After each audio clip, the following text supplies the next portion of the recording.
قل يا عبادي الذين أسرفوا على أنفسهم لا تقنطوا من رحمة الله. بسم الله. السلام عليكم ورحمة الله وبركاته.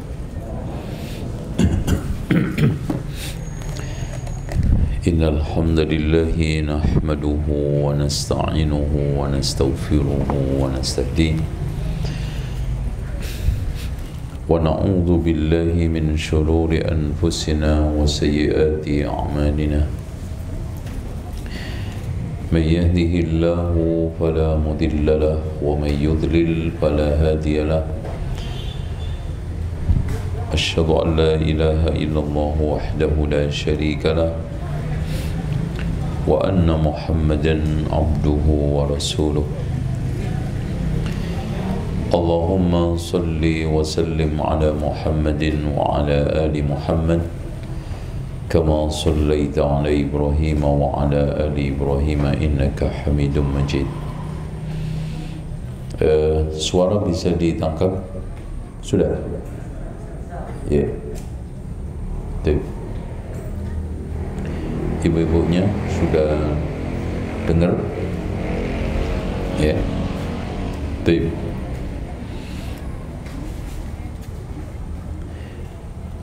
Islam itu disebutkan oleh Allah di dalam surat Al-Maidah adalah agama sempurna. Bukan hanya sempurna, paling sempurna. Akmaltu lakum. Dari situ menuntut kepada pemeluknya untuk menjadi manusia sempurna. Dan untuk menjadi manusia sempurna itu harus menyempurnakan kelakuannya, keyakinannya, pemahamannya, dan juga pengamalan Islamnya. Kalau enggak, di sini ada miss. Agamanya sempurna, umatnya cacat. Ini nanti akan menjadi fitnah, ya, fitnah. Agamanya begitu indah, bahkan nikmat. Allah sebutkan, al-yawma akmaltu lakum dinakum wa atmamtu 'alaikum ni'mati. Agama Islam itu sempurna dan nikmat. Tapi kenyataannya umatnya menderita. Ya. Umatnya itu gampang bingung, gampang lemah. Diuji Covid aja lemah. Kurang dunia sedikit aja oleng. Itu. Padahal Islam itu mengajarkan kita tawakal, mengajarkan kita itu kuat.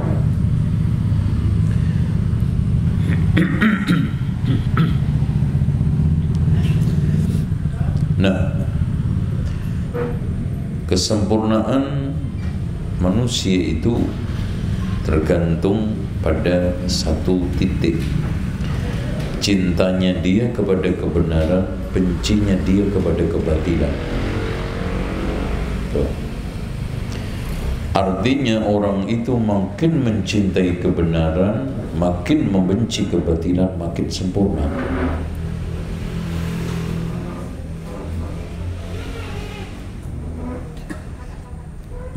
Makanya Allah tidak menakdirkan manusia itu sempurna sejak lahir. Kesempurnaan itu dicari, dipelajari. Supaya apa? Supaya kesempurnaan itu otentik dimiliki manusia. Beda kalau antum itu ganteng. Ganteng antum gak bisa dibanggakan karena pemberian dari langit. Gitu. Makanya orang cantik, orang ganteng itu gak perlu dibanggakan. Dan kalau dibanggakan itu jadi sombong, kan gitu. Beda kesempurnaan yang antum usahakan perjuangkan. Tuh. Nah, perjuangan itu ada godaannya. Makanya Rasulullah mengatakan al-jannatu khuffat bil makari. Surga itu dikelilingi dengan sesuatu yang tidak menyenangkan. Wan naru khuffat bisyahawat. Neraka dikelilingi hal yang sifatnya syahwat. Makanya di dalam hadis yang dikeluarkan oleh Imam Abu Dawud, An-Nasai, At-Tirmidzi, dan juga Imam Ibn Hibban serta Al-Hakim, ketika Allah menciptakan surga dan neraka, Allah menyuruh Jibril untuk mengecek. Setelah dia datang ke surga, ya Allah, tidaklah ada seorang hambamu yang melihat pasti pengen masuk. Dan setelah disuruh untuk mengecek neraka, ya Allah, tidaklah ada seorang dari hambamu melihatnya kecuali nggak mau masuk. Itu jannah wan nar. Tapi ternyata setelah ditunjukkan konsekuensinya surga, katanya Jibril, ya Allah, kayaknya di antara hambamu tidak ada yang bisa masuk. Dan setelah melihat konsekuensi neraka, kata Jibril, ya Allah, nampaknya kebanyakan mereka akan masuk. Mudah untuk masuk neraka, sulit untuk masuk surga. Gimana? Dilanjutkan nggak?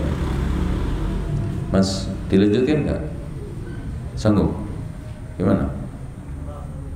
Atau cukupkan sekian aja?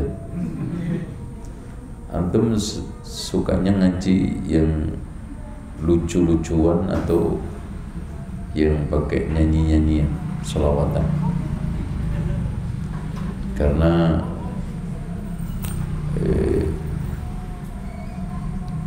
organisasi Islam sekarang itu ada yang ikut garis lurus, sama satunya garis lucu.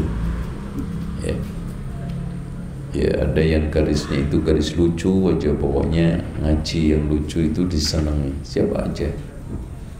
Makanya pelawak mudah jadi ustadz.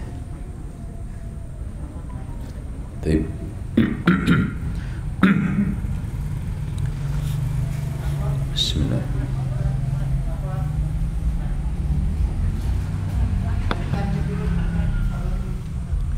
Ini air panasnya mana? Pesannya di Makassar ya.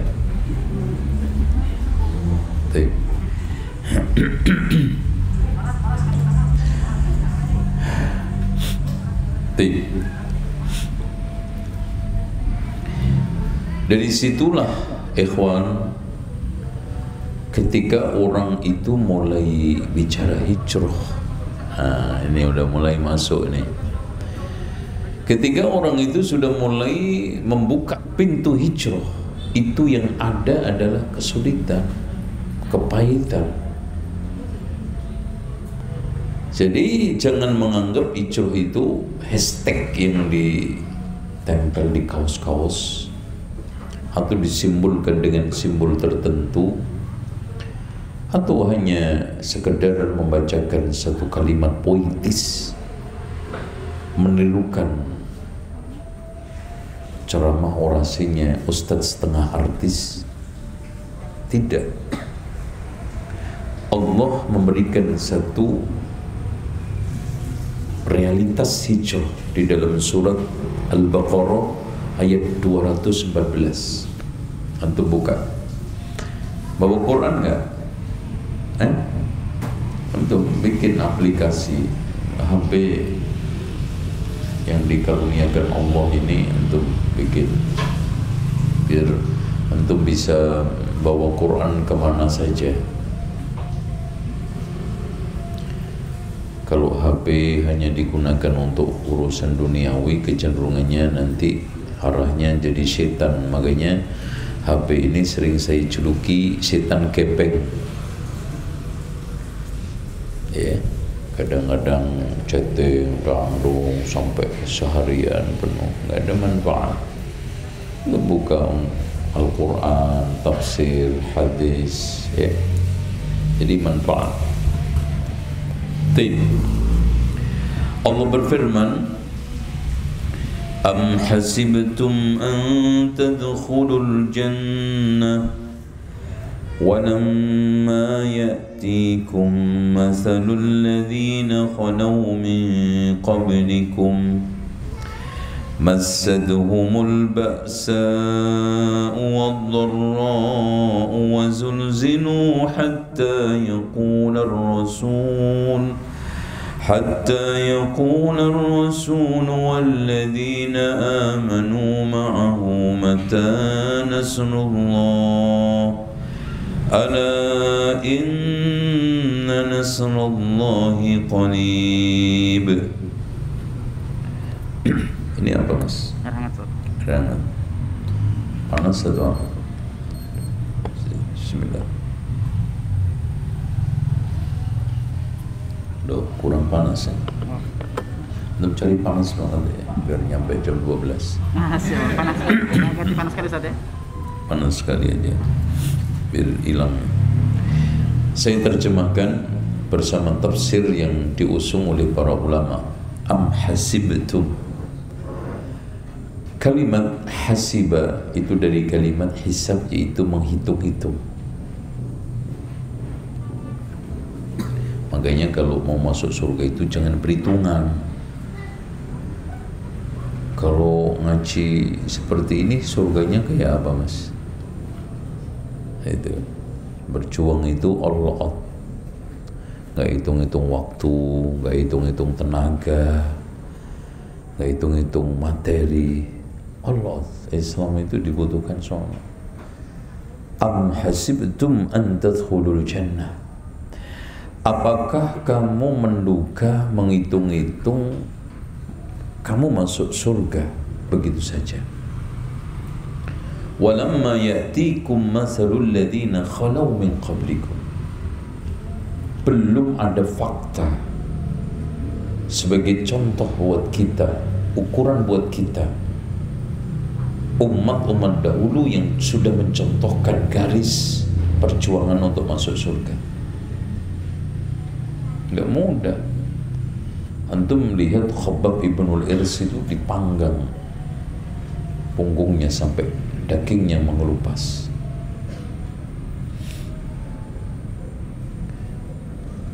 Ada di antara kaum yang dipendem, digergaji. Nabi Yasin antum lihat bagaimana, ya, diusir, dilempari batu, ya, pengikutnya satu itu pun diinjek-injek sampai keluar tuburnya. Makanya ya cukup, cukup. Allah berfirman, وَاضْرِبْ لَهُمْ مَثَلًا أَصْحَابَ الْقَرْيَةِ إِذْ جَاءَهَا الْمُرْسَلُونَ إِذْ أَرْسَلْنَا إِلَيْهِمُ اثْنَيْنِ فَكَذَّبُوهُمَا فَعَزَّزْنَا بِثَالِثٍ فَقَالُوا إِنَّا إِلَيْكُمْ مُرْسَلُونَ. Wahai Muhammad, ambillah perumpamaan satu fakta hijau perjuangan. Nabi Yasin yang saya utus 2 didustakan, saya tambah 3 tetap didustakan. Coba, nabinya 3, pengikutnya cuma 1. Masya Allah. Itu. Apa tanggapan kaumnya? Qalu inna tatayyarna bikum. Nabi Yasin bersama teman-teman, kami ini sial karena kedatangan kalian. Ya ibarat kata orang sialan loh, kan gitu. Gara-gara si jenggot itu, nah kan gitu. Gara-gara itu ada Nabi tersebut memberikan satu balasan ilmiah, qalu innama ta'irukum, ya, ketika inna tatayyarna bikum la illam tantahu lanarjumannakum wa la yamassannakum minna 'adzabun alim. قالوا طائركم معكم إن ذكرتم بل أنتم قوم مسرفون. Ada satu pengikutnya, wajah min aqsal madinati rajulun yas'a. Apa kata para ulama? Kata Imam Ibnu Katsir menyebutkan di dalam bismillah, Qasasul Anbiya, antum kitab, baca kitab itu sebagai keteladanan untuk menguatkan kita di jalan hak. Karena dengan contoh teladan itu kita punya role model, ya, punya sosok yang hidup. Itu dia diinjek-injek kaumnya sampai keluar tuburnya, akhirnya meninggal. Seperti itu. Makanya di sini Allah katakan surat Al-Baqarah tadi, masadhumul ba'sa wa dharra, terkena guncangan, ujian, kemiskinan, kemelaratan. Wa zulzilu hatta yaqula ar-rasul mata nasrullah, diguncang dengan berbagai macam ujian sampai Rasul mengatakan kapan pertolongan Allah. Makanya ala inna nasrullahi qarib. Oke.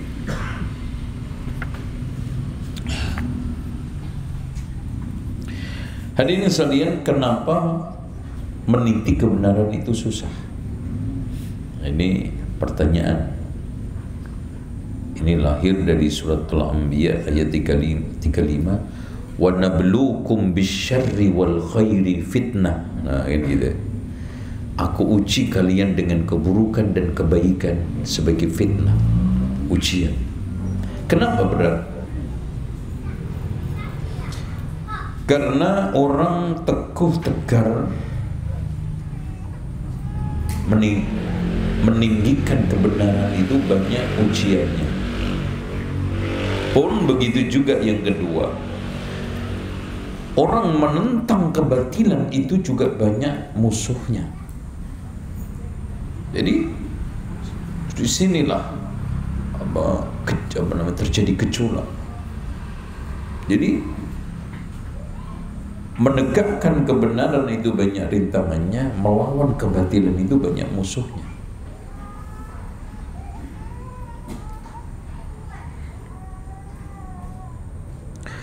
Makanya di sini sebagai seorang mukmin Allah bekali dua, ya ayyuhalladzina amanu ista'inu bis-sabri was-shalah. Sabar, salat. Kenapa? Untuk menanggulangi tadi, supaya tidak luntur mundur. Makanya Rasulullah SAW itu kalau terkena ujian berat, kata sahabat, karena Rasulullah SAW idza hazabahul amru shalla. Rasulullah itu kalau dihimpit masalah sholat. Begitu juga harusnya kita ketika ada masalah rumah tangga, sholat. Jangan ngomel-ngomel, ngadu sono ngadu sini, gibah sono gibah sini.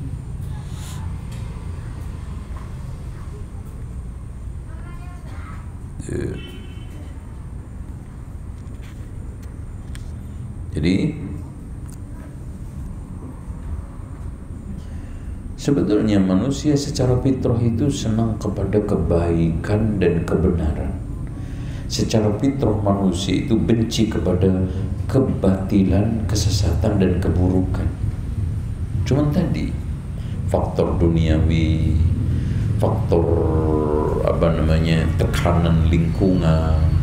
Antum kalau nggak percaya, tegakkan sunnah, antum hidup sendirian di hutan, nggak ada godaan. Kayaknya contoh aja, sebetulnya apapun yang kita pakai itu menjadi nyaman. ketika kita nggak nyamakan kepada orang lain, nggak lihat pakaian orang lain, nggak mencoba untuk melihat yang lebih tinggi, nyaman. No. Makanya 90% lakon hidup kita itu terpengaruh orang lain.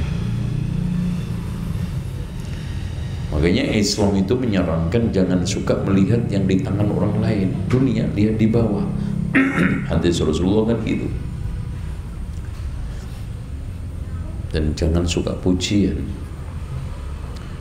Bahkan kita kata Imam Ibnu Hazm, siapa yang menempatkan dirinya tidak pernah diomongin orang, sejatinya dia orang gila. Ya pasti hidup itu diomongin orang. Setuju nggak setuju itu bagian daripada kehidupan. Rasulullah aja kurang apa, masih ada yang nggak suka. Oh jangankan Rasulullah Pak, Allah aja masih ada yang nggak suka. Coba antum, ayo antum, apalagi antum ya, selevel Rasulullah, ada nggak yang nggak suka? Ada. Makanya ketika antum itu yakin kebenaran, jalan gitu. Kata orang kan biarpun anjing menggonggong kafilah tetap berlalu, kan gitu. Walaupun mereka bukan, oh nggak ada yang lanjutin ya. Terus tidak ada yang mampu membelokkan muka kita kalau jalan itu jelas tujuannya. Nggak ada satupun orang yang akan bisa membalikkan badan kita kalau target yang ingin kita capai itu mulia jalannya. Apanya?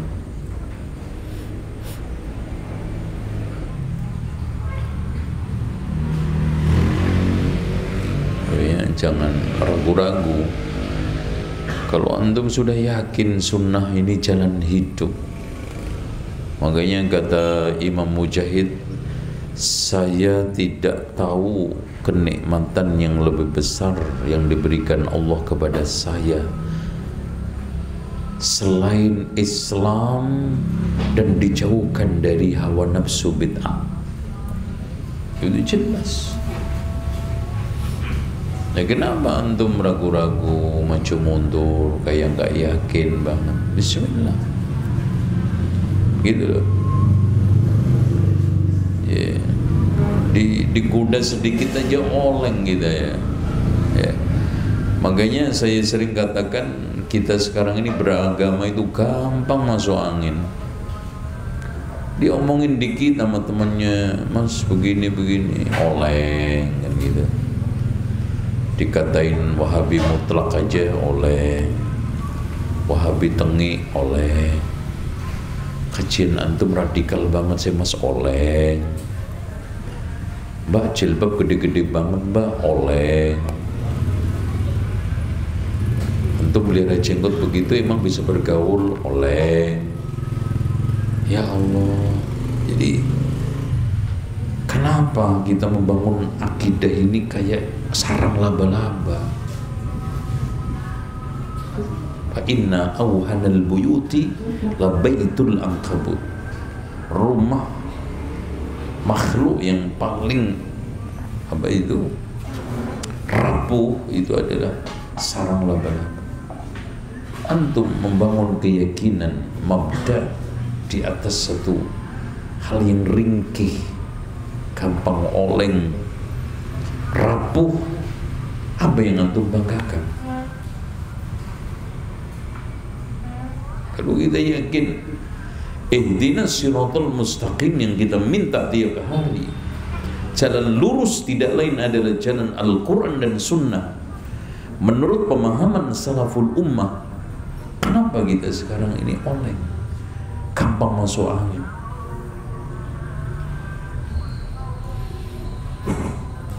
Ekonomi menurun sedikit aja oleng soal jamaahnya. Materi sekarang berkurang sedikit aja oleng gitu. Ini itu.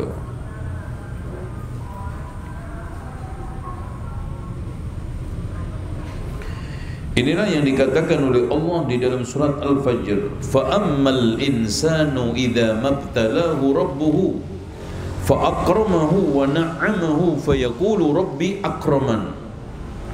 Ada sebagian orang ketika diuji rezekinya lempeng, hidupnya nyaman, langsung dia bilang Allah sayang sama saya. Memang semuanya orang itu menginginkan hidup di wilayah ZN, zona nyaman zaman now kali itu. Senangnya itu. Gak bisa maju, Pak. Bahkan di dalam ilmu manajemen itu kan kita itu dianjurkan bisa out the box, kan gitu istilahnya. Keluar dari kerangkeng untuk suatu perubahan. Makanya Imam Ibnu Qayyim di dalam kitabnya Al-Fawaid yang membuat manusia itu sulit berubah dan melakukan perubahan, terkungkung di dalam kata, dalam tempurung karena 3. Yang pertama karena adanya al-awaid, yaitu apa? Kebiasaan yang mengakar urat, yang sulit, sehingga orang itu adanya membenarkan kebiasaan, bukan membiasakan kebenaran.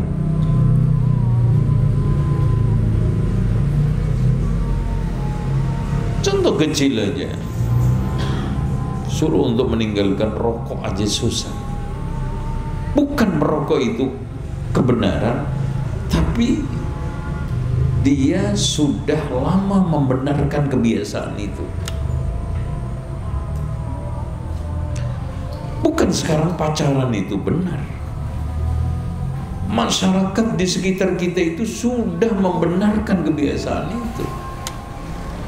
Tidak mencoba untuk membiasakan kebenaran, tapi membenarkan kebiasaan tersebut.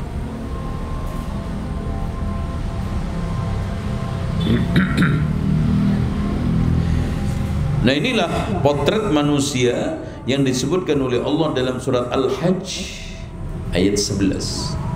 Wa minan nasi may ya'budullaha ala harfin. Ada sebagian manusia itu beribadah kepada Allah di pinggiran. Kalau untung biar gampang ke tengah, kalau merugikan biar gampang lompat ke pinggir, lepas tangan, cuci tangan. Kan ada orang muslim yang mentalnya seperti itu. Itu. Nasallallahu al-afiyah.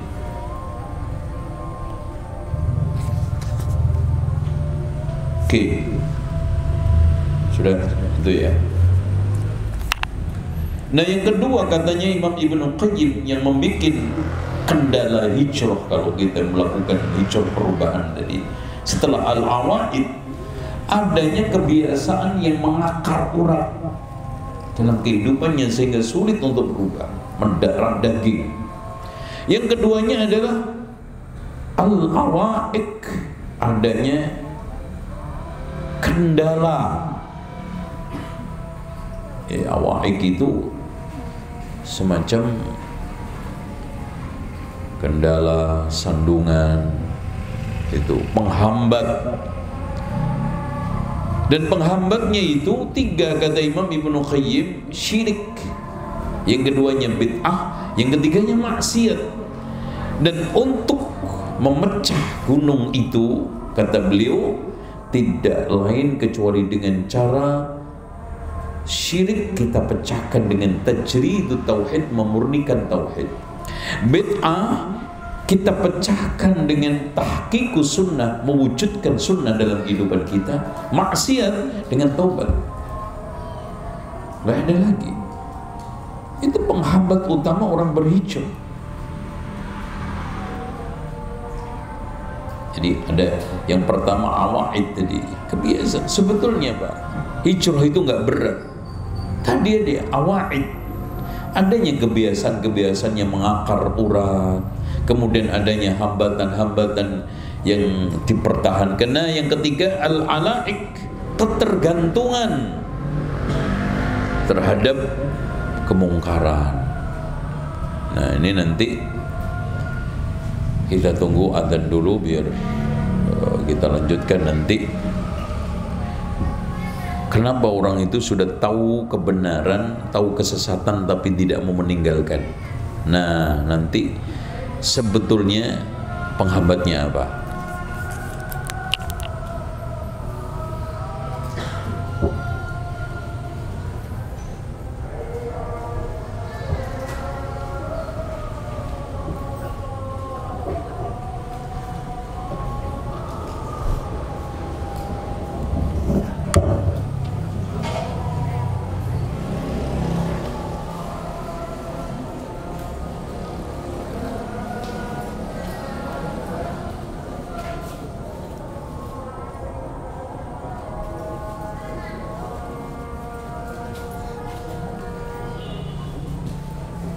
Mau diajang dulu sini satu. Mau ada? Iya. Ya. Ya.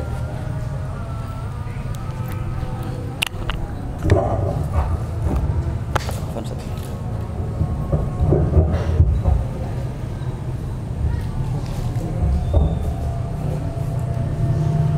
Allahu Akbar, Allahu Akbar, Allahu Akbar, Allahu Akbar. Asyhadu an la ilaha illallah. Asyhadu an la ilaha illallah. Asyhadu anna Muhammadar Rasulullah. Asyhadu anna Muhammadar Rasulullah. Hayya 'alas salah, hayya 'alas salah, hayya 'alal falah, hayya 'alal falah. Allahu Akbar, Allahu Akbar, la ilaha illallah. Baik.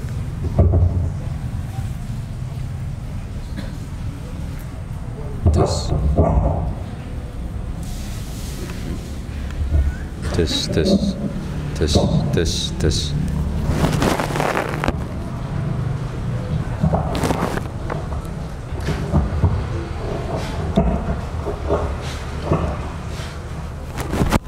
Kita lanjut.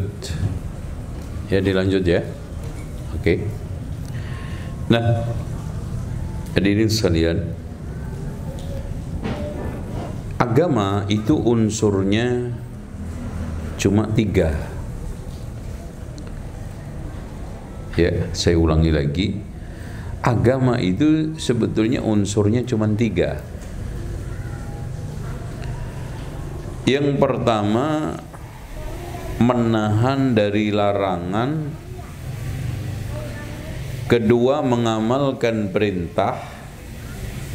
Ketiga, mengakui, mempelajari, meyakini kebenaran. Ya, udah aja, itu aja. Jadi larangan yang harus kita tinggalkan, perintah yang harus kita jalankan, keyakinan yang harus kita miliki, itu aja. Nah, di sini hambatan itu ada 2 secara pokok. Ini apa sih Mas? Ya. Jadi hambatan itu ada 2, syaitan sama hawa nafsu. Ya. Makanya kata Allah di dalam hadis qudsi, khalaqtu ibadi khunafa'a fajtalathum syayatin. Saya ciptakan hambaku ini semuanya lurus, kemudian dibengkokkan oleh syaitan. Yang keduanya hawa nafsu. Makanya kadang ada orang yang bilang, Pak, katanya di Ramadan itu setan dibelenggu, kenapa masih ada orang yang tergoda bermaksiat? Jawabannya, Mas, memang setan terbelenggu, tapi nafsumu kan masih liar. Nah, untuk menaklukkan keduanya ini Allah mengirimkan 2 hakim. Yang pertama adalah hakimul akal seperti jaksa penuntut umum untuk menghalu, memberitahu sinyal, ini nggak benar. Makanya setiap orang melakukan kesalahan itu ada panggilan untuk menolaknya. Yang disebutkan dalam hadis Rasulullah itu wa'idullahi ta'ala fi qalbi kulli mu'minin, penasihat Allah yang Allah letakkan di hati setiap mukmin. Ada nurani yang berontak ketika orang mau selingkuh. Ada nurani yang berontak ketika dia itu mau korupsi. Ada nurani yang berontak ketika dia itu mau melakukan kesalahan. Pasti itu. Mungkin enggak?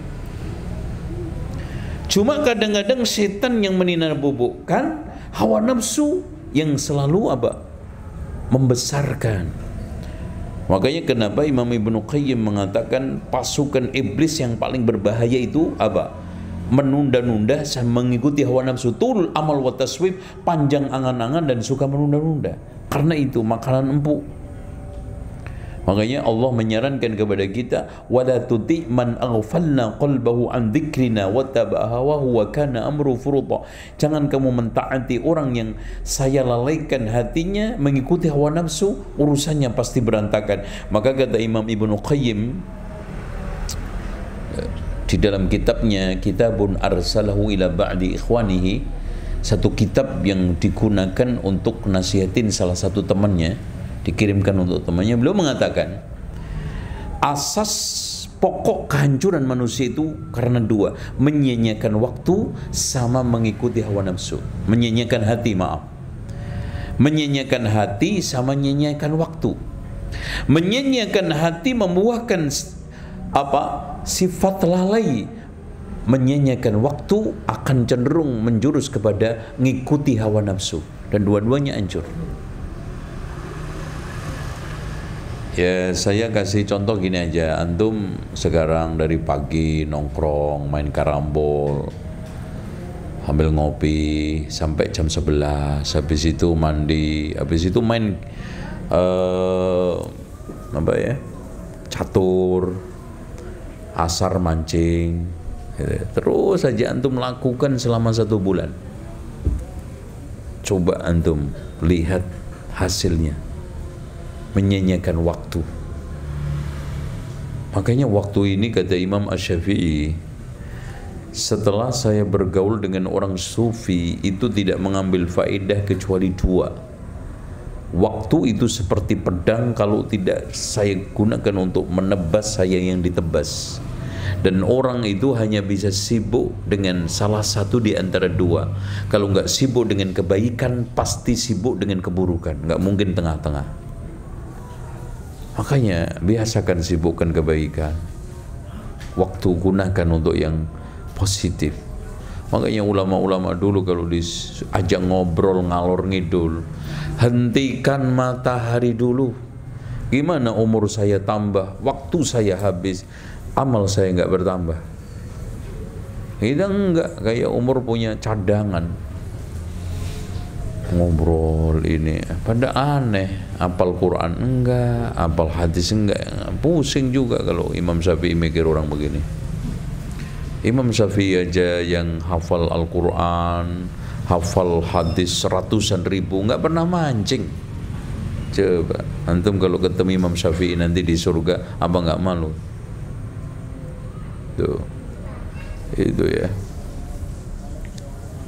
Makanya diperbaiki mindset kita di dalam memandang waktu ini supaya kita nggak jebur ke dalam hal yang perilaku yang buruk.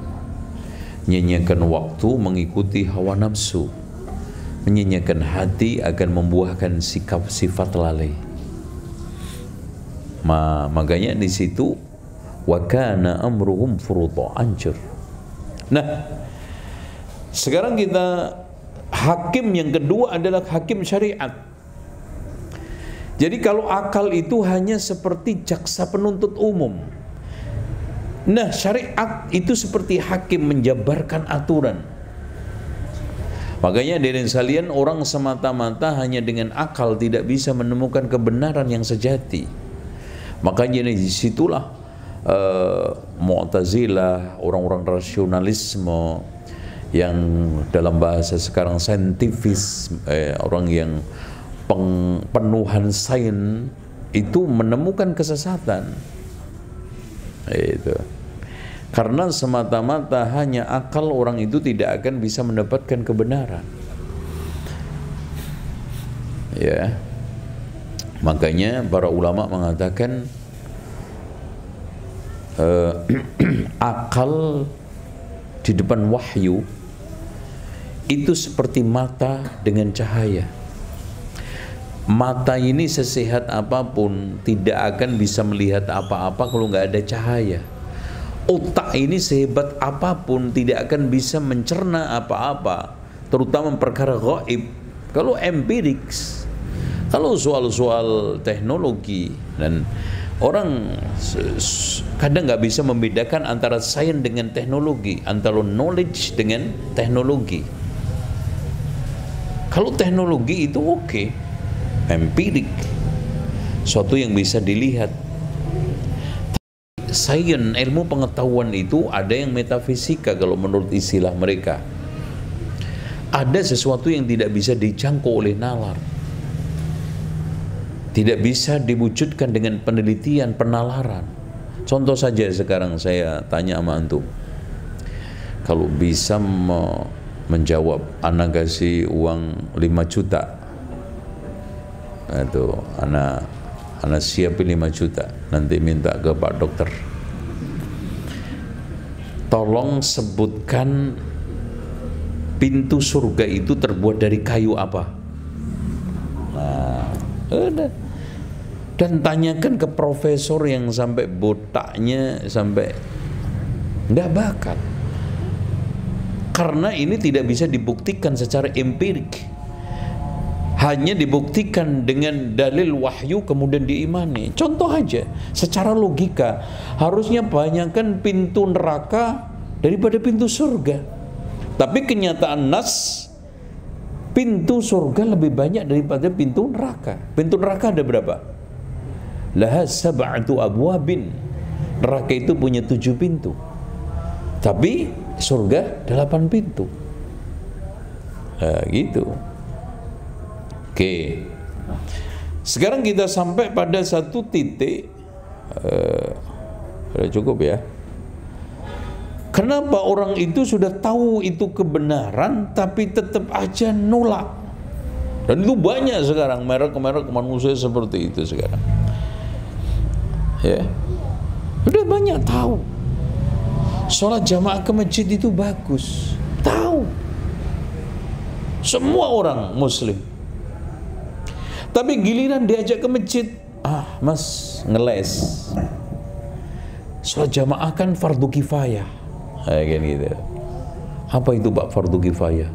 Ya, yang penting ada sekelompok orang yang sholat di masjid, yang lainnya gugur. Tapi kenapa Bapak yang gugur? Itu loh, anehnya di situ. Kenapa Bapak yang gugur gitu loh? Kenapa Bapak tidak menempatkan pada tempat yang sekelompok itu loh gitu?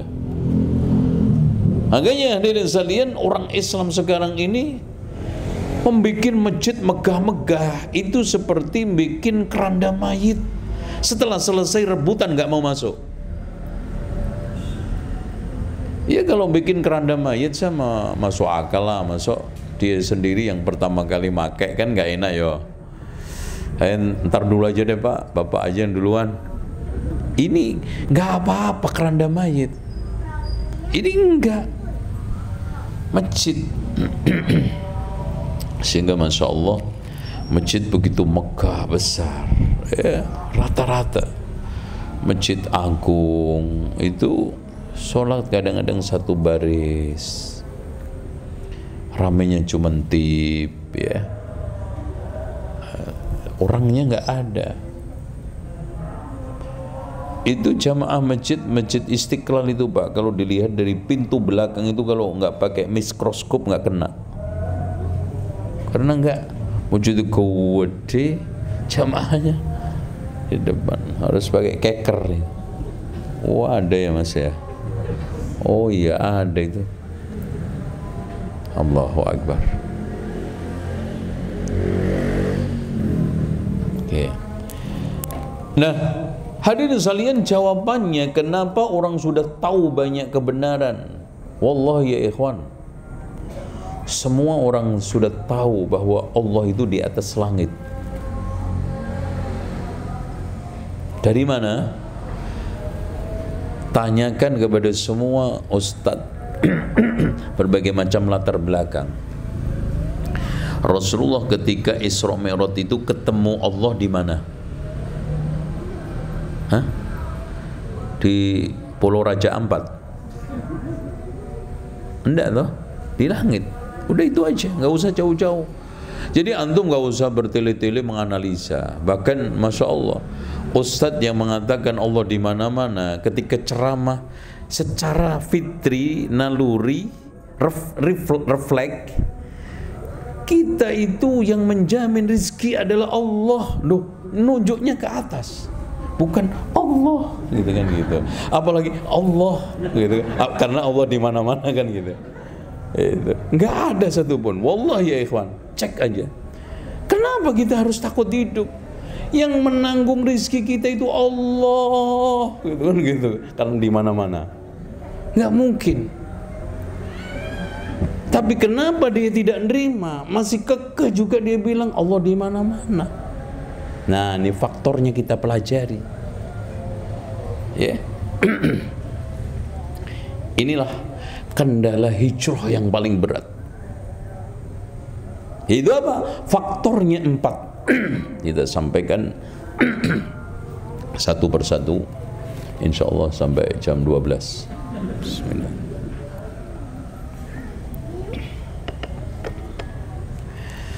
Cuman jadi minum terus jadi nggak tahan juga ya. Faktor yang pertama, adanya gengsi mengakui kebenaran itu berkonsekuensi mengakui kesalahan dia yang sudah diyakini berpuluh-puluh tahun benar. Itu nomor 1 itu.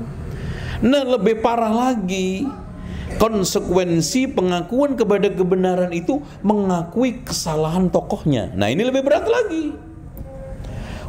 Bahkan dia bilang gini, Pak, kalau saya yang disalahkan sih Mas terimalah Pak. Masa ustadz saya yang salah? Padahal di Mekah 15 tahun nyopir. Gitu, umpamanya ya. Masa dalilnya itu ngelontok. Wah, Masya Allah Pak. Kalau saya itu ngelihat kajiannya itu Pak, Quran hadis, masa salah? Lah itu. Jadi faktor gengsi, bukan karena kebenarannya itu nggak jelas. Kadang-kadang dijelaskan pun berusaha untuk tidak jelas. Itu yang repotnya di situ, Pak. Jadi orang-orang yang sudah seperti ini, Pak, punya penyakit kebenaran yang jelas itu tidak diperjelas, diusahakan untuk dijelaskan juga nggak jelas-jelas. Caranya apa? Dikaburkan. Makanya ada istilah pengaburan kebenaran. Contoh begini, Mas, musik itu haram. Oh, yang haram itu yang nggak Islami, Mas. Loh, dikaburkan. Kalau musik itu bernapaskan Islam, nggak apa-apa. Terus maksud Bapak musik bernapaskan Islam itu apa? Ya, yang menyanyikan itu Muslim, napasnya Islam. Itu. Yang penting napasnya seorang Muslim. Tuh. Oh, ini mulai gitu, Pak. Jadi musik itu memang haram, tapi kalau untuk kebaikan, memotivasi jihad, ya nggak apa-apa. Jadi sesuatu yang jelas pun dikaburkan supaya nggak jelas. Apalagi yang mengaburkan itu disertai dengan dalil. Kalau yang mengaburkan tukang warkop, tukang bengkel masih diragukan, tapi sekarang punya titel, menguasai dalil. Oh, masa sih dia salah? Oh, gitu. Padahal gini Pak, Masya Allah, ada satu hikmah. Tokoh itu kadang dibuat oleh Allah salah sebagai ibrah, ujian buat pengikutnya, apakah dia ingin ikut kebenaran atau fanatis kepada dia. Makanya yang dibikin gak pernah bisa salah cuma satu, yaitu Rasulullah. Karena beliau itu sumber satu-satunya. Kalau salah repot. Nah, gitu. Jadi ketika ada tokoh salah itu harusnya kita tidak sikapi dengan fanatis. Bahkan Ahlussunnah wal Jamaah menjadikan sebagai suatu ibrah. Apa itu? Pelajaran, ujian buat kita, apakah kita secara objektif mengikuti kebenaran atau fanatis kepada tokoh tersebut sehingga mengorbankan kebenaran. Makanya di dalam mencari kebenaran itu dibutuhkan tajarrud, yaitu apa? Melepas ego, intrik, gengsi, ya, faktor-faktor subjektif, ya. Contoh aja faktor subjektif. Seorang wanita ketika berbicara masalah poligami, kok pada melototin gue nih? Ini contoh, jadi tidak praktek, ini teori, jadi jangan deg-degan dulu. Secara subjektivitas, ibu-ibu akan mengatakan apa? Loh, kok nggak jawab? Secara subjektivitas, ibu-ibu mengatakan apa? Nggak mau dipoligami, iya nggak? Iya nggak? Iya nggak? Oke. Dalilnya, dia pakai dalil juga. Khadijah aja nggak poligami kok. No, dalil. Itu bukan dalil sebelumnya. Dalih. Itu. Kadang-kadang kalau dalih itu tidak bisa dipertahankan, maka ditambah lagi supaya dia bisa menang terus apa? Ditambah dalil lut. Kalah dalil gelut. Nah, itu kan gitu. Pakai otot. Seperti itu, subjektivitas. Hawa nafsu. Contoh sekarang. Ketika ada orang yang berbeda pendapat. Tarawih apa ya?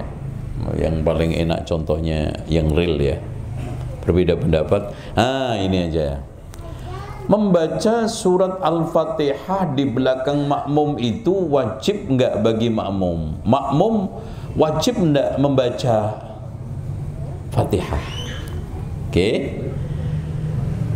Kalau yang berpendapat itu adalah rival di dalam rebutan lamaran akhwat, yang mengatakan bahwa lagi bersaing, dia ditolak terus saya diterima umpamanya.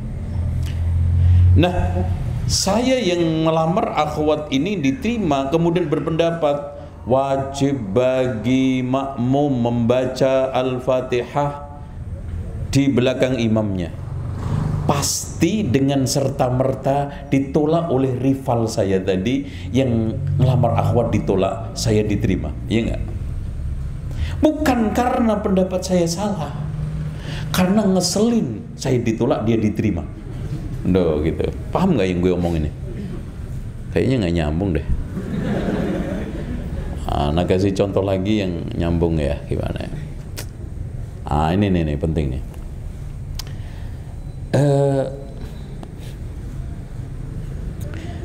Ada tokoh, yang satunya lulusan Madinah, yang satunya lulusan Libya. Itu kan sekolah sama-sama Arab Saudi. Nah, ketika ada suatu pendapat dari dua tokoh tersebut, yang lulusan Madinah lebih condongan mana? Oh, itu Masya Allah. Gak usah jauh-jauh, sekarang kita ambil Syafi'i sama Hanafi. Imam Syafi'i berpendapat tarawih itu boleh lebih dari 11. Imam Abu Hanifah tidak. Di kecondongannya dia Syafi'inya bukan karena benarnya, tetapi hanya sekedar fanatis. Wah, ini kan idola saya. Itu loh Pak, kendala sulitnya gengsi yang menghadang menjadi tembok kokoh orang bisa menerobos pada kebenaran. Itu nggak menimpa orang awam aja kita kadang-kadang. Ya, aduh Mbak, kalau sama Ustadz ini ana sih sudah apa ya, pokoknya udah deh 100%, ya kan gitu. Apapun yang diucapkan oleh Ustadz itu udah pasti benar aja deh. Nggak tahu ya Mbak, pokoknya gitu aja deh. Ana nggak bisa dilarang-larang, kan gitu. Hubbuka li syai' yu'mi wa yusim, itulah maksudnya dalam satu riwayat, cintanya kamu terhadap seseorang itu membutakan sama menulikan. Harusnya kan kita cerna, selain Rasulullah itu bisa salah, bisa benar. Makanya kata Imam Malik, kullun yu'khadhu wa yutraku min qawlihi illa sahibu hadzal qabr. Masing-masing orang itu bisa diambil dan ditolak pendapatnya kecuali yang punya kuburan ini, yaitu Rasulullah. Tapi kita enggak. Kalau saya itu enggak terlalu apa ya Mas ya, katanya dia, saya itu nggak terlalu mood, nggak terlalu care sama ustadz-ustadz yang lokal. Ya, saya itu lebih fresh, lebih mantap kalau ustadz imporan. Oh, masya Allah, ada ustadz imporan produk luar negeri, build up berarti. Ada ustadz lokal. Oh no, aja istilahnya ya, ustadz imporan, itu ustadz yang punya gelar. Oh itu kan, saya kalau hanya LC itu udah, aduh, itu kayak ibarat apa ya Mas, hambar gitu kan gitu. Sebetulnya bukan bobot penyampaiannya, hatinya yang hambar, sudah terobsesi oleh apa yang telah diyakini sehingga menjadikan hambar. Itu menimpa pada seluruh level grassroots. Tuh, ya. Kalau Ustadz LC itu kan langsung ceramah, katanya. Itu mah enggak, ilmunya kurang kuat tuh kayaknya. Perlu dipertanyakan macam-macam. Ini semua adalah suara sumbang yang muncul dari gengsi subjektivitas. Itu penghambat tembok paling kokoh orang bisa menerobos kebenaran.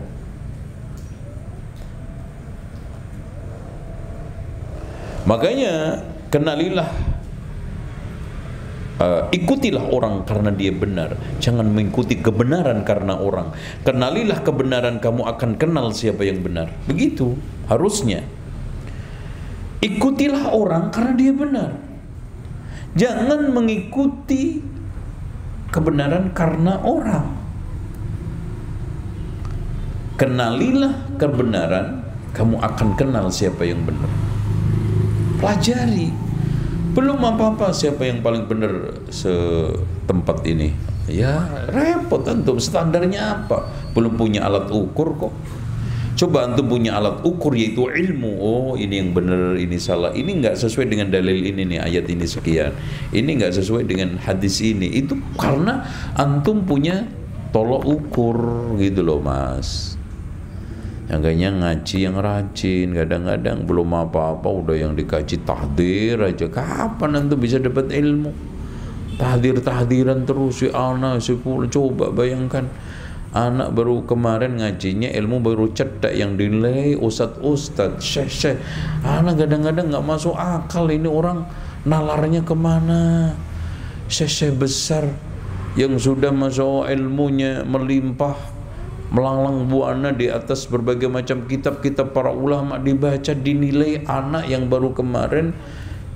Ya Allah, ini udah nggak nalar itu ya. Ngaji usul salah saja belum khatam, udah menilai Syekh Ali. Kitab Tauhid aja belum dijama sudah ngomongin syekh ini. Ini berat, bahaya. Mas, kesalahan ulama itu tidak ada yang boleh meluruskan kecuali sepadan dengan ulama. Makanya ketika kita mengatakan kunut ini lemah, yaitu pendapat Imam Syafi'i, bukan serta-merta sayanya. Saya mengatakan ini berdasarkan pernyataan ulama fulan, Imam Malik, berdasarkan dalil. Gitu loh. Makanya kita mengikuti ulama karena dalil, bukan karena fanatis. Karena ilmu, bukan karena fanatis. Tuh. Karena ada sebagian orang, kamu katanya dalil-dalil, ngikuti ulama juga. Kita sekarang mengatakan ini, mengatakan itu, katanya ulama, jangan ta'assub dong. Kita mengikuti ulama karena selaras dengan dalil. Kalau enggak juga kita tolak. Beda dengan antum mandek di atas pendapat ulama itu, titik.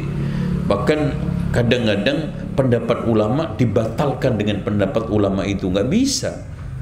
Ijtihad itu tidak bisa dibatalkan dengan ijtihad, tapi bisa dibatalkan dengan dalil. Makanya ada satu kaidah, la yunqadul ijtihadu bil ijtihad.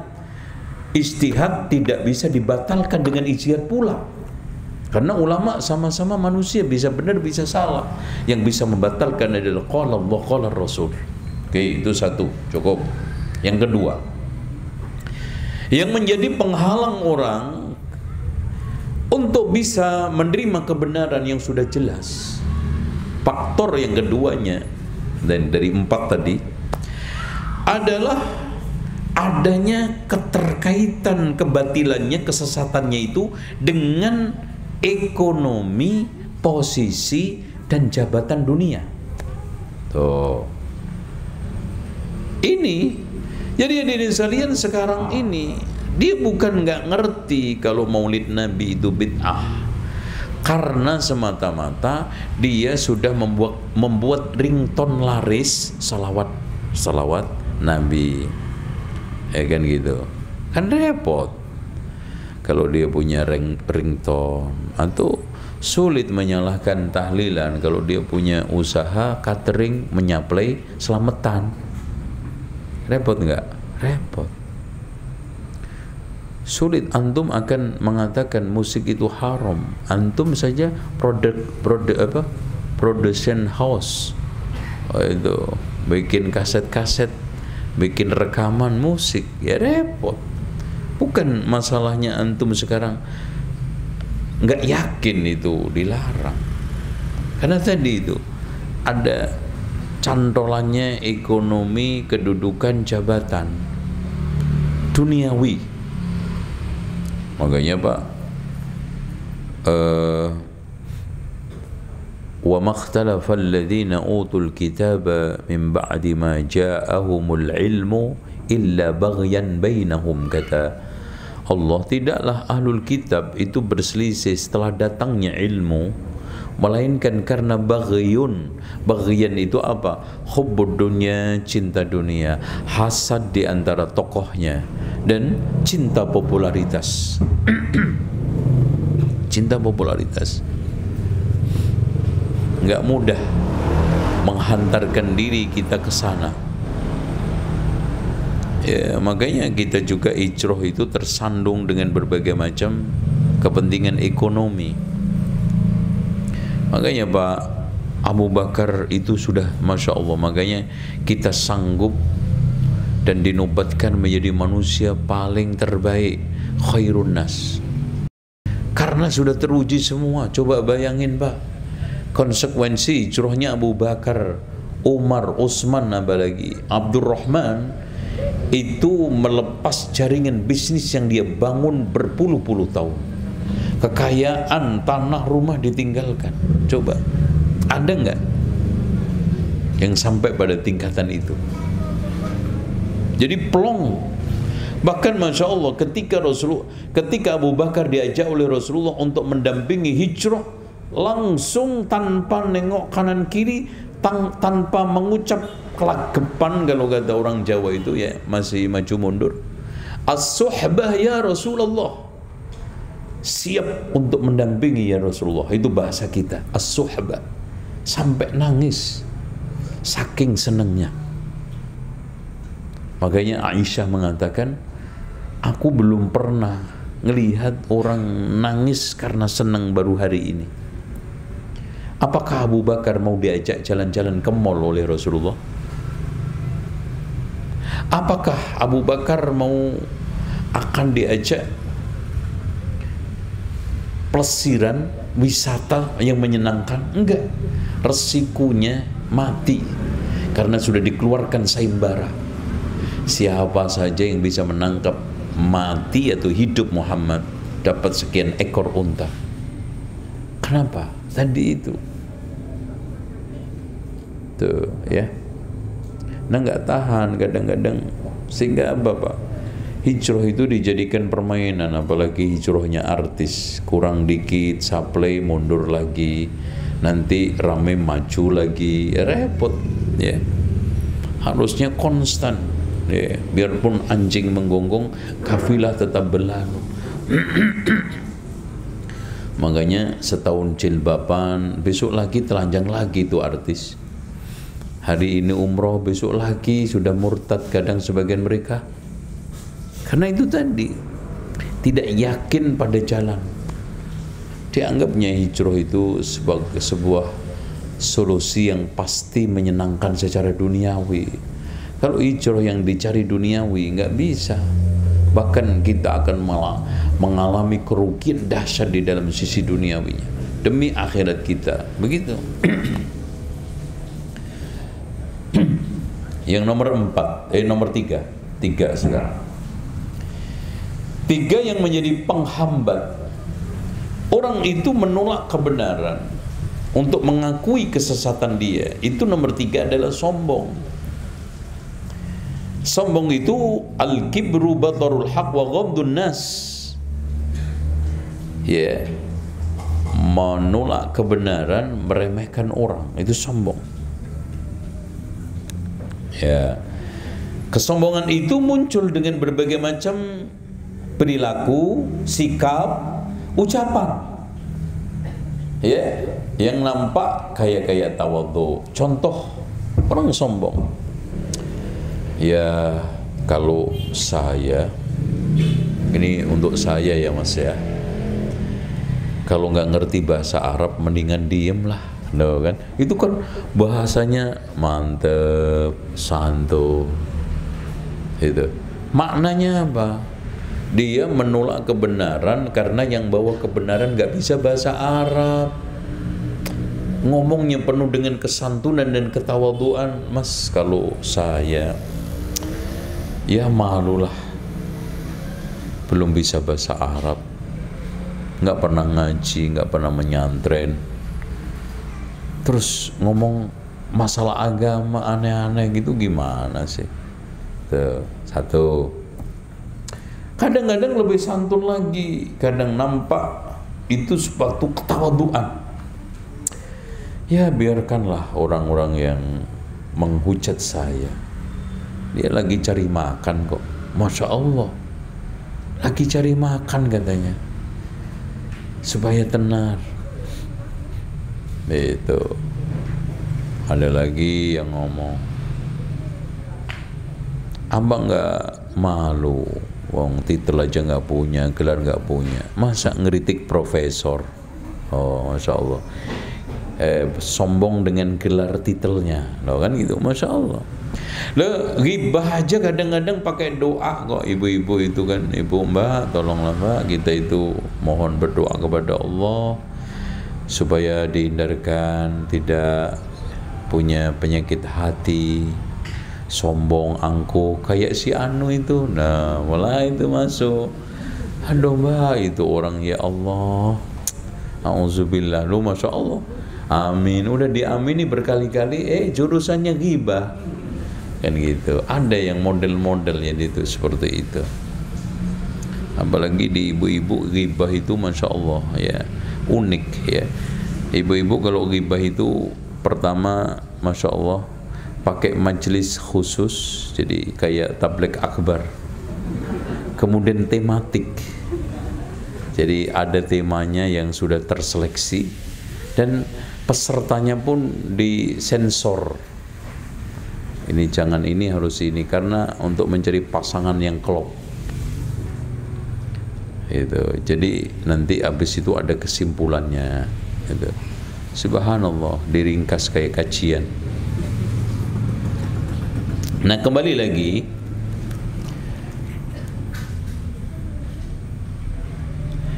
ada sebagian orang itu kadang-kadang sombong, menolak kebenaran. Makanya Rasulullah Masya Allah ketika mendefinisikan al-kibru, batarul haq, menolak kebenaran, meremehkan, wa ghamdun nas. Karena orang itu kalau menolak kebenaran itu pasti meremehkan yang membawa kebenaran.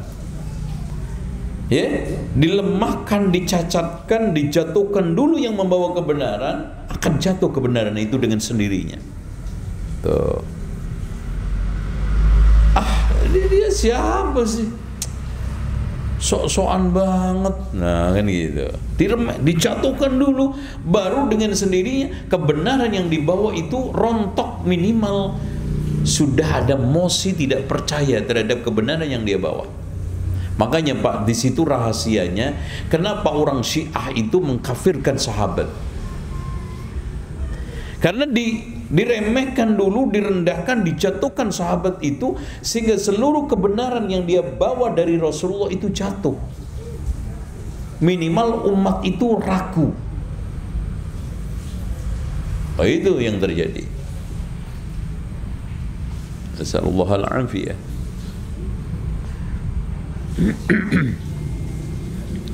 Karena ada, Masya Allah, di tengah umat Islam ini ada kelompok yang suka menciptakan keraguan-raguan dengan cara tadi meragukan Al-Quran, meragukan sunnah, meragukan sosok sahabat, supaya apa? Orang itu bimbang. Ya. Ilmu yang dicari pun ilmu-ilmu yang meragukan, bahkan dia sendiri mengatakan dengan terang-terangan, yakin adalah awal keraguan dan ragu-ragu adalah awal keyakinan. Bahkan orang itu diharuskan ragu-ragu terus. Ya. Pokoknya kita itu wajib ragu-ragu. Yang yakin cuma satu, saya ragu-ragu. Itu. Yang yakin itu cuma satu, yaitu apa? Saya ragu-ragu terus. Itu. Ini diragukan, ini apalagi kajian filsafat itu ya. Filsafat itu membawa orang itu pada keraguan-raguan. Dan subhanallah Pak, sekarang ini gerakan sampai pada tingkatan orang itu tidak pede lagi menjadi muslim, tidak percaya lagi bahwa ajaran itu bermanfaat, meyakinkan. Dia tidak yakin sebagai seorang muslim itu mulia. Coba lihat, cek sekarang gitu. Makanya membawa simbol-simbol Islam, syiar-syiar Islam itu banyak yang minder. Karena memang ada segmen manusia yang jumlahnya besar mengatasnamakan Islam liberal, sekuler, Islam Nusantara. Itu bawaannya meragu-ragu, menimbulkan keraguan umat beragama. Tuh. Orang pakai jilbab besar dibikin plesetan, karena akhirnya nggak pede.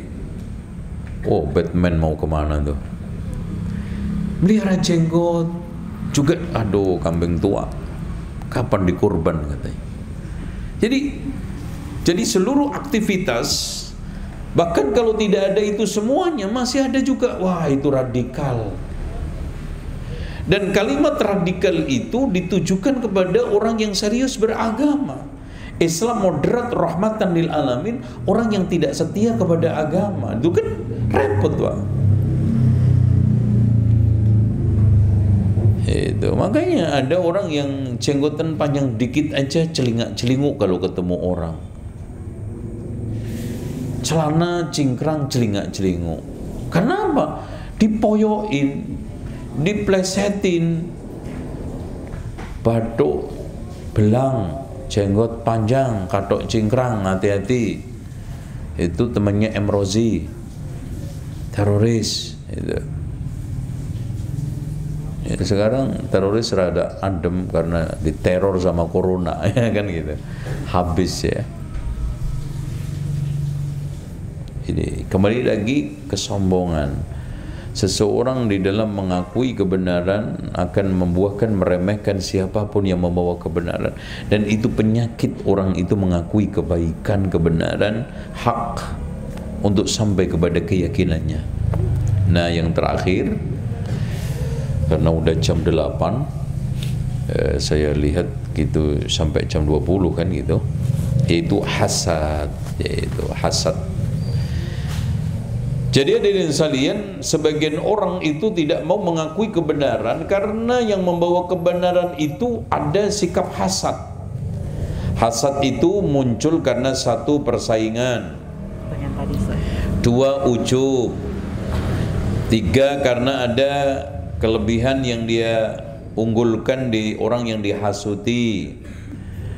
Terus kemudian ghibah. Ghibah itu juga menimbulkan hasad. Sombong itu juga, orang yang sombong kalau ada orang yang di atasnya pasti hasad. Ada kenikmatan yang diperebutkan itu juga akan hasud. Makanya rata-rata bengkel hasad sama bengkel, pedagang bakso hasadnya sama pedagang bakso, ustadz sama ustadz. Nggak mungkin ustadz hasad sama bengkel.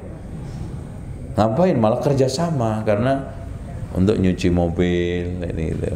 Dokter sama dokter, nggak mungkin ustadz sama dokter, kecuali dokternya jadi ustadz, gitu ya. Tuh, nah itu masalah. Makanya ada satu kesimpulan, biasanya ada gula, ada semut, ada nikmat, ada hasud. Kalau udah pada enak, pada berebut, padahal ujung-ujungnya cuman kentut. Yang diperebutkan apa sih? Ya ujungnya hanya sekedar duniawi yang akhirnya menjadi kotoran. Paham nggak? Gitu. Ada yang hasad sama ketampilan, kecerdasan, kelebihan, hasad, gitu. Terutama di kalangan ibu-ibu ya, hasad itu. Makanya dikendalikan. Jangan suka penginan lah.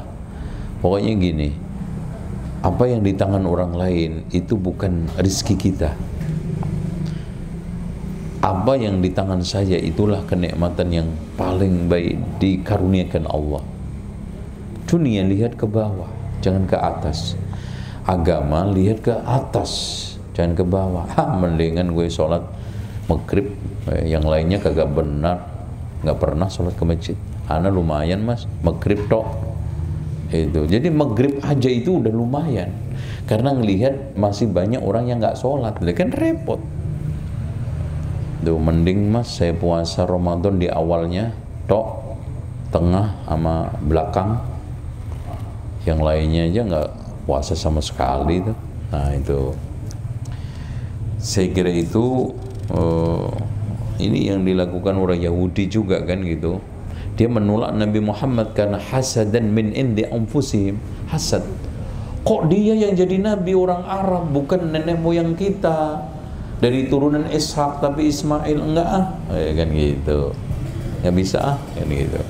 Padahal si Yahudi itu bela-belain sampai dari Syam hijrah ke Madinah, nungguin Nabi yang terakhir tersebut. Coba, setelah dia tahu itu bukan dari kalangan Bani Israel, dia tolak. Hasadan min indi anfusihim. Hasad. Wallahu a'lam bishawab. Ada yang bertanya untuk ditutup? Tutup aja ya. Insyaallah. Ini ada pertanyaan satu yang tadi.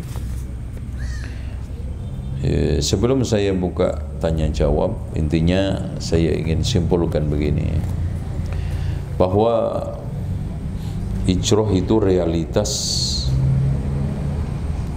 menghadapi satu proses berat untuk merubah dari buruk kepada kebaikan, dhulumat ila nur, dari kufur kepada iman, dari syirik kepada tauhid, dari bid'ah kepada sunnah, dari maksiat kepada taat.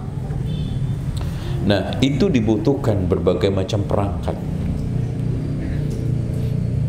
sehingga kita bisa menanggalkan 4 tadi, yang gengsi, yang sudah tertaut dengan kepentingan dunia, sombong, hasad, tuh ya. Dan antum harus yakin terhadap jalan itu, Mas. Coba aja orang yakin pulang kampung itu penting di Gorontalo ini, ke Jawa, berani bayar mahal loh, tiket untuk anak istrinya, istrinya 2, anaknya 9, pulang kok. Bahkan kadang-kadang jual ini juga, karena dia yakin jalan menuju kepada pulang kampung itu suatu yang jelas.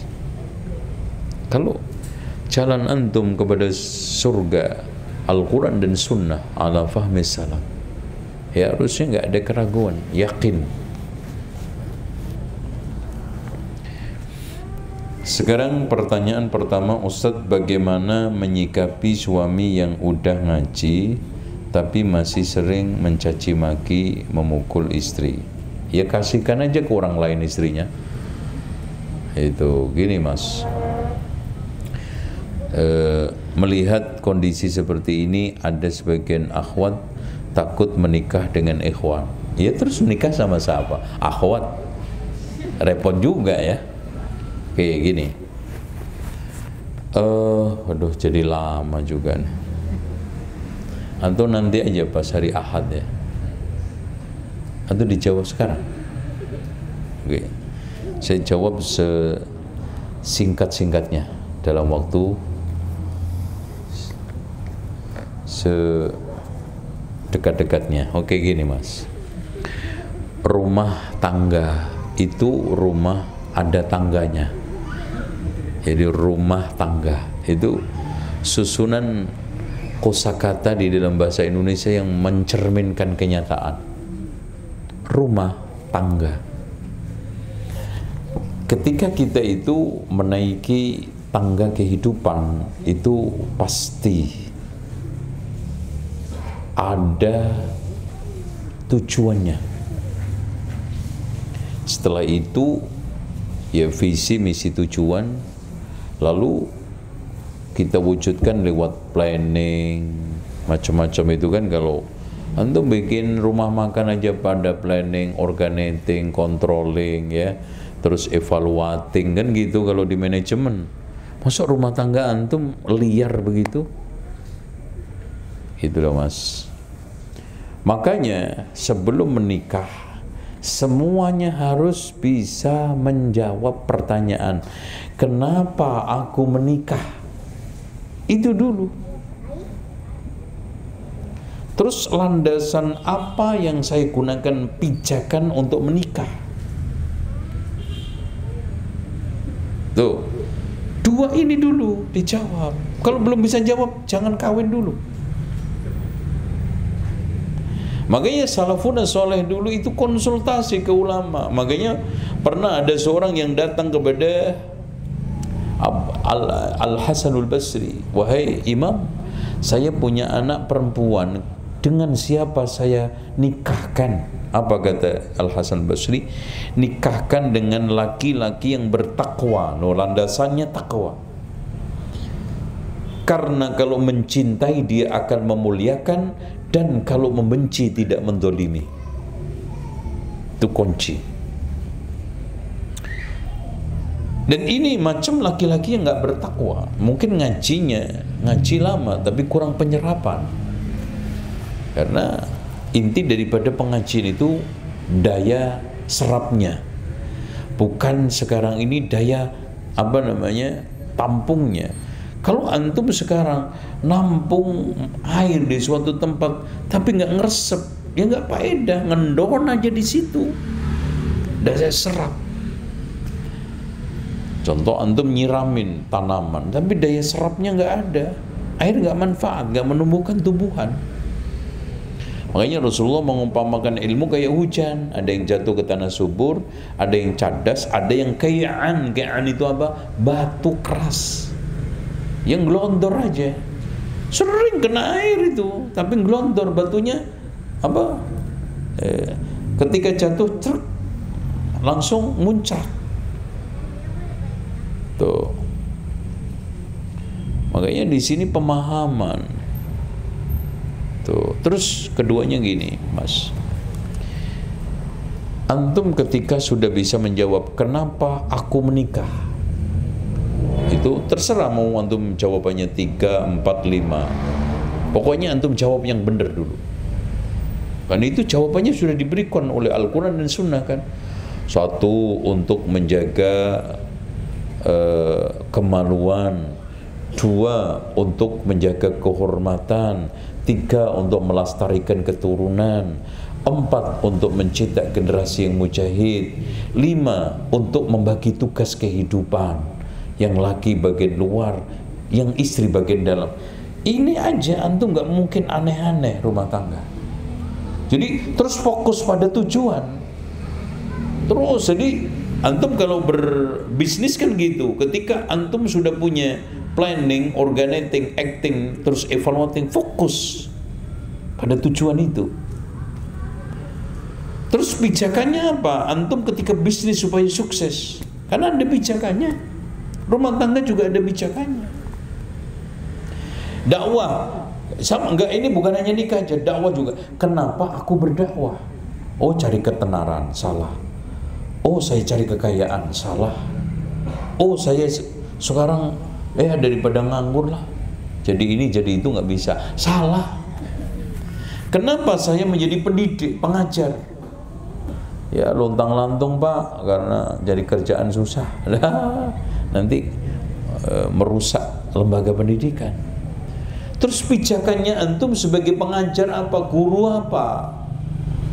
Karena sekarang guru-guru yang ada di beberapa lembaga pendidikan ketika nggak punya pijakan, akhirnya apa? Hasil pendidikannya nggak maksimal dan tidak bisa membentuk karakter. Apalagi guru-guru sekarang ini, Masya Allah, nggak mencerminkan moralitas. Padahal guru itu agen perubahan, agen moral. Contoh aja, guru zaman dulu itu kan secara berpakaian aja itu sangat dijaga. Sekarang ada guru pakai celana dalam tok. Guru renang. Enggak? Ada enggak yang guru pakai celana dalam tok? Itu guru renang. Itu. Gimana? Boleh enggak? Itu. Emang hal-hal yang nggak perlu diajarkan sekarang diajarkan, jadi aneh-aneh. Guru musik, kira-kiranya guru joget tadi nih kan, padahal itu dulu aib. Sekarang guru joget biasa. Itu. Guru pacaran sama muridnya, ini repot. Jadi sehingga role model kita tidak punya figur di dalam pendidikan itu. Nah, kembali lagi ke suami istri. Pak, ini saya yang banyak nasihatin bapak-bapak aja. Ibunya nanti besok hari Ahad. Karena wanita-wanita zaman akhir. Ini bapak-bapak zaman akhir. Bapak-bapak sekarang hilang perannya di dalam pendidikan. Hilang pegangannya sebagai model yang memvisualkan ya ayyuhalladzina amanu qu anfusakum wa ahlikum naro. Hilang sosok ini, sosok yang bisa menjaga keluarganya dari api neraka. Bahkan ada sebagian orang ngaku-ngaku menjadi ayah hanya setelah punya anak. Gelar ayah itu bukan dimiliki bagi laki-laki yang pinter buat anak, tapi gelar untuk laki-laki yang pinter didik anak. Kalau sekarang hanya pinter buat anak, ngaku-ngaku ayah, itu sama aja orang ngaku-ngaku pemain bola hanya baru pinter megang bola. Malu dong sama Messi. Kehadiran ayah itu dibutuhkan pada proses pendidikan anak. Ayah itu kadang-kadang hadir hanya untuk memberi uang. Itu sama aja menyamakan dirinya seperti box ATM didatangi anak ketika butuh duit.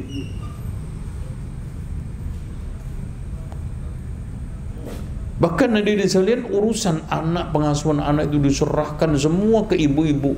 Padahal yang mengambil nasab itu siapa? Ngaku dong, Mas. Muhammad bin siapa? Ayah bin Fulan. Bahkan banyak ayah yang menampilkan dirinya itu seperti kotak. Bukan kotak box ATM aja, kotak itu singkatan dari koran, televisi, komputer, kotak. Manusia kotak. Diajak untuk evaluasi anaknya sekolah. Katanya alasannya komputernya lagi asyik. Itu. Bahkan kadang sibuk seminggu, libur sehari sekali, tiga-tiganya ditinggal mancing, keluar kelayapan, main sepedaan. Makanya saya itu paling keras mengkritiki ada yang mencoba untuk bikin beker itu apa, beker sunnah. Emang ada beker bid'ah? Mas, kita itu jangan latah dikit-dikit sunnah, rumah sunnah. Emang ada rumah bid'ah? Kita ketika membuat satu gelar itu harus ada value yang kita bisa jual. Contoh kitab sunnah, oke. Karena kitab itu menjelaskan tentang ajaran-ajaran sunnah Rasulullah, cara beragama, oke. Madrasah sunnah maksudnya sekolah itu mengajarkan, membentuk orang untuk menjadi ahli sunnah. Ada value yang dijual. Sekarang sepeda sunnah itu apa loh Mas? Kira-kira yang bid'ah kayak apa sepedanya? Kakinya 4, rodanya 3 itu, oh ini pikir bid'ah. Yang rodanya 2 sunnah. Ada aja grup bikir Islam, bikir sunnah, rumah sunnah. Mas, saya tanya, rumah sunnah itu ngadepnya ke atas. Oh, rumah yang sunnah adalah pintunya di atas, karena Allah itu di atas. Jadi biar langsung, maka meyakini Allah itu di atas. Nggak bisa. Itu murahan, hanya untuk bisnis. Ya. Nah, kembali lagi, ayah, kalau ada anak durhaka, tentunya ada ayah yang durhaka. Ayah yang durhaka bukan yang dikutuk anaknya menjadi ikan pari, tapi ayah yang durhaka adalah ayah yang menelantarkan pendidikan anak-anaknya. Makanya kehancuran utama anak itu difaktori oleh rusaknya bapak, kata Imam Ibnu Qayyim.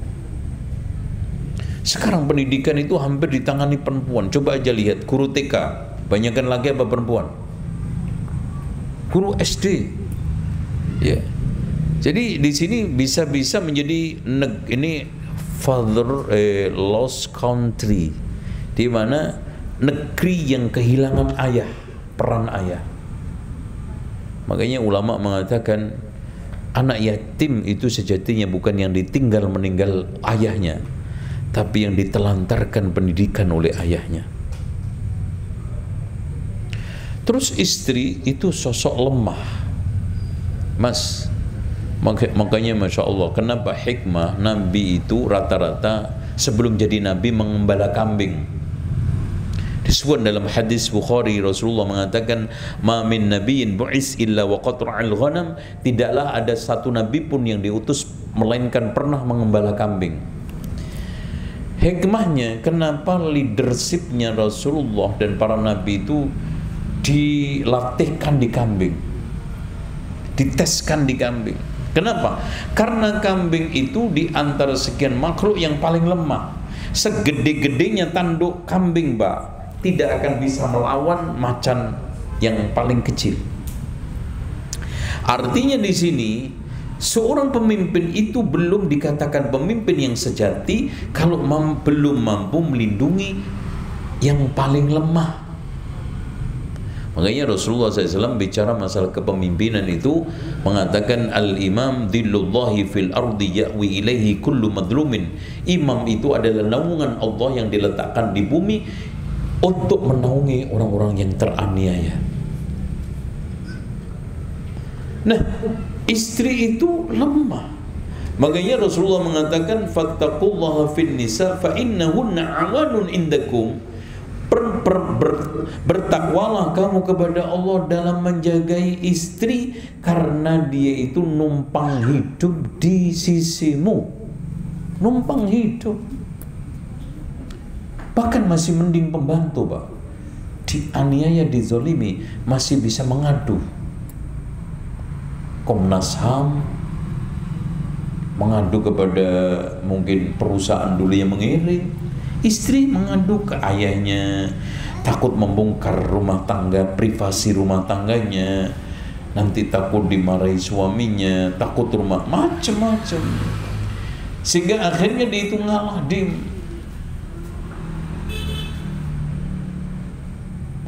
Siapa yang membuat semua itu bisa berdaya? Allah, lewat ketakwaan kita. Wattaqullaha fin nisa. Bertakwalah kamu kepada Allah dalam memimpin perempuan, menjagai perempuan, mengendalikan perempuan. Makanya Pak, Masya Allah, Allah mengatakan ar-rijalu qawwamuna 'alan nisa. Qawwam itu bukan hanya sekedar imam. Makanya Allah tidak mengatakan ar-rijalu a'immatun 'alan nisa. Enggak. Kalau Allah menggunakan bisa. Wa ja'alna minhum a'immatan yahduna bi amrina lamma sabaru wa kanu bi ayatina yuqinun. A'immah. Allah ketika menjelaskan tentang masalah kepemimpinan yang besar, pemimpin negara itu Allah menyebutkan wa ja'alna minhum a'immatan. Tapi ini qawwam dari kalimat taqim, qawwama yuqawwimu, meluruskan, mengapikan, itu namanya qawwam. Makanya qayyim, makanya dikatakan Ibnu Qayyim, orang yang lurus. Dan itu pakai proses seperti anak panah. Itu awalnya dari kayu yang macam-macam, disisir, diseset, dihaluskan, diluruskan, jadi bagus. Itulah istri. Istri itu hadir di tengah kita, bentuknya berantakan, bisa apa adanya. Kita yang membimbing, kita yang mengarahkan, kita yang mencoba untuk memberi pembinaan. Makanya Allah katakan setelah ayat itu apa? Ar-rijalu qawwamuna 'alan nisa bima faddalallahu ba'dakum 'ala ba'din wa bima anfaqu min amwalihim. Jadi kelebihan suami itu dua. Kelebihan keutamaan yaitu kepemimpinan yang didasarkan atas ilmu, keduanya harta. Makanya laki-laki kalau tidak bisa menguasai ini cenderung lemah kepemimpinannya. Makanya dimanapun suami itu harus lebih banyak duitnya daripada istrinya. Jangan istri lebih banyak daripada duitnya, ngatur-ngatur. Nggak enak banget diatur-atur sama istri kan? Itu. Makanya Rasulullah mengatakan lan yufliha qaumun wallau amrahum imra'atan. Tidak akan bakal sukses kelompok kaum yang menyerahkan urusannya kepada perempuan. Tuh. Nah, yang terakhir, habis ini kita tutup. Mas, suami itu punya hak, istri punya hak. A'ti kulladzi haqqin haqqahu, berikan hak masing-masing sesuai dengan porsinya. Makanya jalan keseimbangan rumah tangga itu sebetulnya bukan hanya semata-mata cinta. Makanya ketika ada orang yang datang, aduh, anak pakai begini, tes, loh, mati nih. Kenapa gue pegang terus? Aduh, penonton kecewa.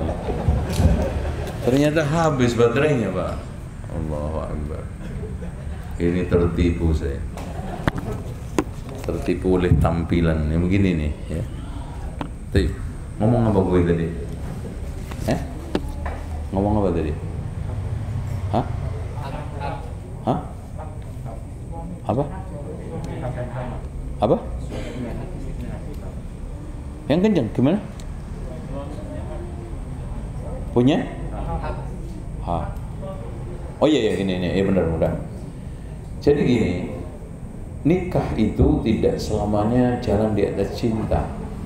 Makanya pernah ada orang yang datang kepada Umar bin Khattab, "Ya Amirul Mukminin, saya akan ceraikan istri saya." Kenapa? Karena saya sudah nggak cinta lagi. Apa kata Umar? Apakah semua rumah tangga harus ditopang di atas cinta? Kalau memang begitu, mana pentingnya merawat cinta dan mengendalikan kebencian? Yang penting merawat itu. Dan merawat apa? Dengan cara menunaikan hak kewajiban. Secinta-cintanya orang katanya cinta, kalau hak kewajiban nggak kerawat, bubar.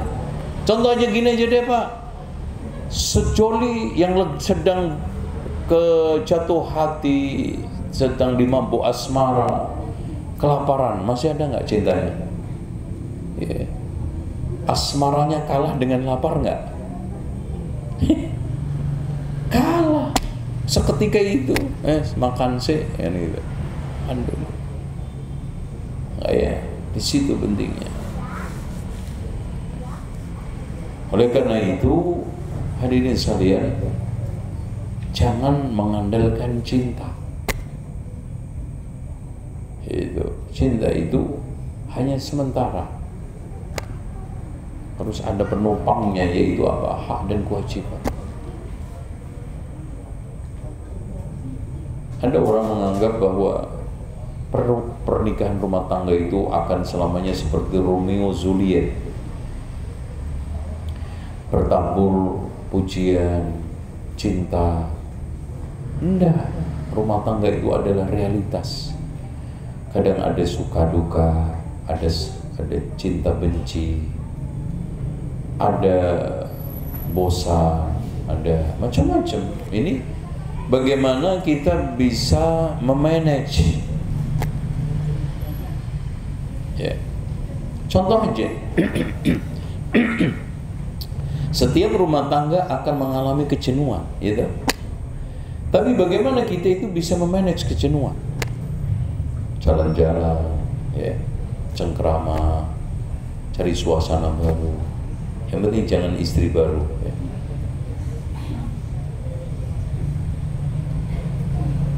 Seperti itu.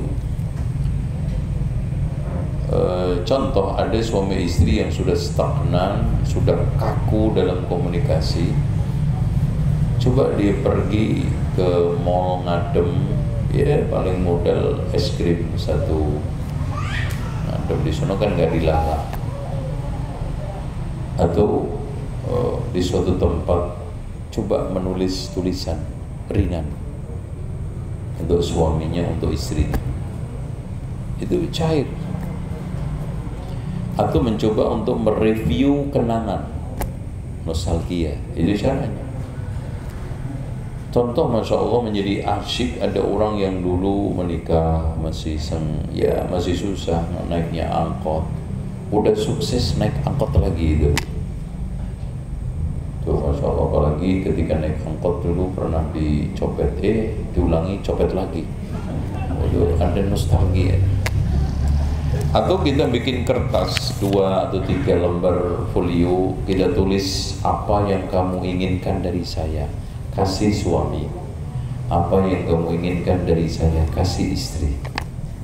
Ditulis di situ 1, 2, 3 untuk mengungkapkan rasa hati, curahan hati, cerita hati kalau lebih mendalam lagi. Karena saya katakan di mana-mana perempuan itu punya kelebihan 5 yang tidak jarang dimiliki laki-laki. 1, doyan ngomong, ngobrol itu paling doyan. Ya, Makanya tidaklah ada 2-3 wanita ketemu itu ada aja saut-sautannya ngomong. Dong, itu enak gitu ya. Laki-laki kadang kaku, kadang ya sekedar mas kabarnya gimana, oh bagus, sudah selesai. Kalau ibu-ibu, waduh masya Allah, apalagi udah lama nggak ketemunya di kajian reuni, apalagi bawa kacang setoples, habis. Tuh kalau bisa toplesnya digigit. Oke. Yang kedua suka ngumpul-ngumpul, makanya tadi majelis itu perkumpulan itu banyaknya didominasi wanita. Lihat aja PKK, arisan itu, belum lagi yang tadi perkumpulan ilegal alias majelis ghosib wal ghibah. Kan gitu. Terus kemudian kelebihan yang ketiga, perempuan itu lebih menonjolkan apa daripada siapa. Beda dengan laki, rela mengorbankan apa untuk mendapatkan siapa. Paham nggak yang gue omongin? Rada tinggi bahasanya. Jadi beda dengan perempuan, rela kehilangan siapa untuk mendapatkan apa. Makanya kata sang penyair, semua perempuan tidak menarik kalau sudah suaminya punggungnya bongkok, hartanya bokeh. Itu kecuali keikhlasan dalam menikah. Nah yang keempat, perasaannya itu sensitif sekali, perasaannya itu tinggi. Ya dikit-dikit perasaan dong mas, ya dengerin dong perasaan gue. Itu kan gitu. Lakinya otak no, punya otak enggak loh. Tuh yang ketiga, limanya adalah sensitif. Oke. Sekian yang bisa saya sampaikan, dan apapun bentuknya kajian ini nggak akan bisa tuntas. Insya Allah bisa kita tuntaskan di kesempatan lain yang belum jelas kapannya. Mudah-mudahan bisa kunjung ke sini. Ya kunjungan tiba-tiba begini enak. Jadi kajiannya nggak usah susah-susah. Ya. Dan mudah-mudahan apa yang saya sampaikan menjadi ilmu yang bermanfaat untuk saya dan untuk yang hadir di tempat ini. Kita akhiri dengan doa kafaratul majlis. Subhanakallahumma wa bihamdika asyhadu an la ilaha illa anta astaghfiruka wa atubu ilaik. Assalamualaikum warahmatullahi wabarakatuh. Ya ibadiyalladzina asrafu ala أنفسهم لا تقنطوا من رحمة الله